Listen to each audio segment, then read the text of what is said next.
तो मेरा कहने का भाव यही है, मृत्यु का भय जीवन में सबको है कि नहीं? अब मृत्यु से पार सबको ही जाना चाहते हैं, छूटना सबको ही चाहते हैं, उसी की सारी व्यवस्था हमारे जीवन में है।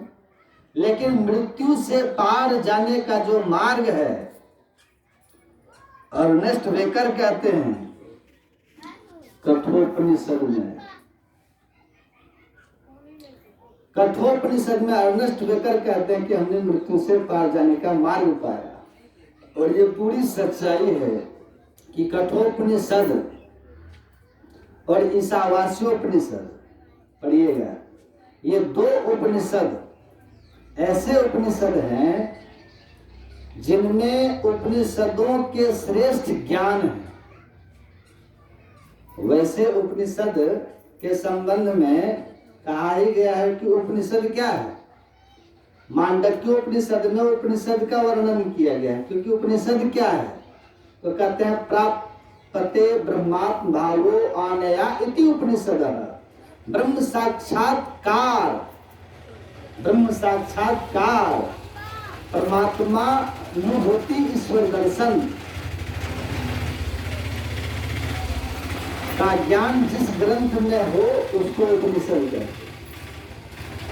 ब्रह्म विद्या का प्रचार है ब्रह्म ज्ञान। तो उपनिषद ब्रह्म साक्षात्कार का ज्ञान देते हैं। उसी का एक श्रेष्ठ उपनिषद कठोपनिषद, मृत्यु से पार जाने का, आत्मा का रहस्य, मृत्यु का रहस्य, मृत्यु से परे कैसे हो जाएंगे, जिस भय से सब कोई भयभीत है, सब डरते हैं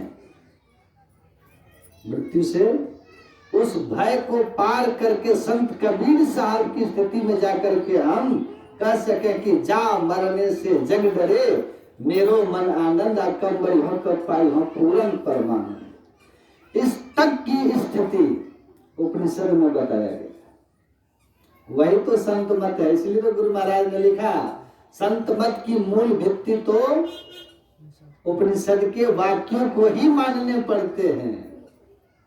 मूल भित्ति उपनिषद के वाक्य। तो उपनिषद का पाठ, उपनिषद में यमराज ने नचिकेता को इसी मर्म को समझाया है और कहते हैं कि मृत्यु से छूटने का उपाय क्या है, मरना है ना सबको।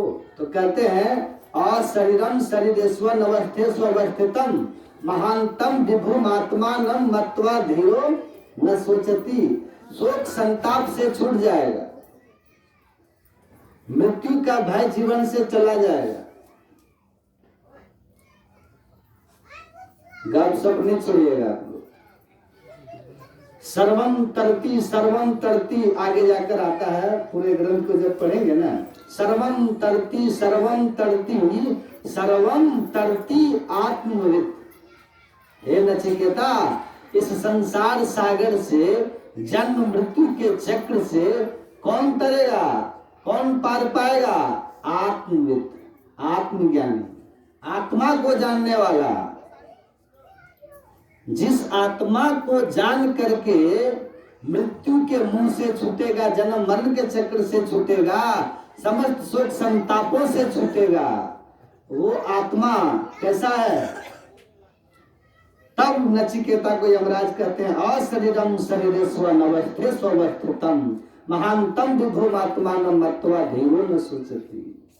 किसी ग्रंथ के मूल पुस्तक को जब तक नहीं पढ़ेंगे ना, पूरा दिमाग में आपको नहीं आएगा।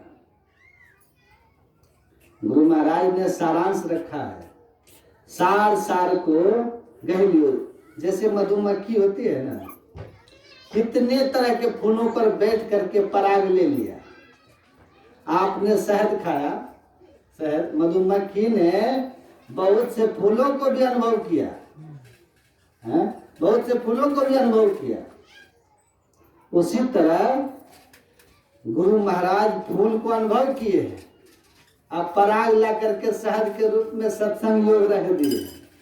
हम लोग शहद खाते हैं, रामचरितमानस, सत्संग योग, गीता योग, प्रकाश, क्या है, शहद खाते हैं हम लोग। हम तो सब फूलों का पराग गया, जिन जिन ग्रंथों से लिया गया उन फूलों को ठीक से जब एक बार देखेंगे तो दृष्टि व्यापक हो जाती है, समझ व्यापक हो जाती है। और जब आपकी समझ व्यापक होगी तो आप अपने आप में क्लियर रहिएगा। Clarity should be in preacher. वक्ता में, वक्ता का दृष्टिकोण बिल्कुल क्लियर होना चाहिए। कहाँ से बात है, कैसे आई है बात, किस परिस्थिति में बोला गया, तो उसको आप समझ सकते हैं और समझा सकते हैं।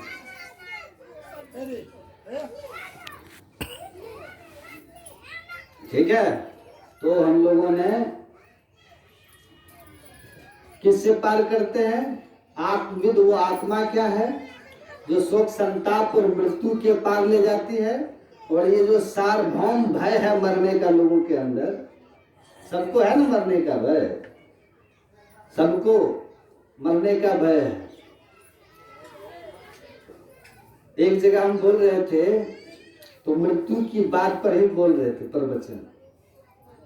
एक सत्संगी थे, उनके एक भक्त थे, वो हमको बाद में कहते हैं कि मरने वाला बात आप ज्यादा मत बोलिए, खाने पीने में अच्छा नहीं लगता है भोजन में, मरने उड़ने का बात नहीं बोलिए। मतलब खाना पीना स्वाद घट जाता है महाराज, इतना मृत्यु मृत्यु बोलते हो ना, एकदम से जीवन आनंद शून्य हो जाता है। हमने कहा कि देखिए, हम तो आप कहते हैं तो हम चलिए छोड़ देंगे, लेकिन सुना है हमने कि सामने अचानक शेर बाघ आ जाता है तो शुतुरमुर्ग जो है आंख बंद डर से कर लेती है, और वो ये सोचती है मन में, उसका भाव ये होता है शुतुरमुर्ग का कि हम शेर बाघ चीता को नहीं देख रहे हैं तो उसको भी हम नहीं दिख रहे हैं। और इस तरह आंख बंद करके शुतुरमुर्ग वो आराम से उनका भोजन बन जाती है, जबकि उसके पंख है और धरती पर सबसे तेज भागता है वो शुतुरमुर्ग, बीच बीच में उड़ता भी है। अगर वो आंख बंद करने के बजाय आंख खोल के उस परिस्थिति का सामना करे और अपने सामर्थ्य का उपयोग करे, तो शेर बाघ चीता किसी की ताकत नहीं है, किसी की शक्ति नहीं है कि शुतुरमुर्ग को पकड़ ले दौड़ के। उसी तरह से आप आंख बंद कर लो तो इसका मतलब ये नहीं है कि मृत्यु आपको भूल गया है, आपको पकड़ेगा नहीं, निगलेगा नहीं है। हाँ, आंख खोल के रहोगे तो आपके अंदर में ईश्वर ने वो सामर्थ्य दिया है कि सदगुरु की सदयुक्ति से साधन करो तो काया हंसा संग हो जावा, जाता जोगी की नहु न पाओ। आपको मृत्यु छू नहीं पाएगी, यमराज आपको पकड़ नहीं पाएंगे, आप ऐसे निकल जाओगे कि फिर इस दुखमय संसार में आना ही नहीं पड़ेगा।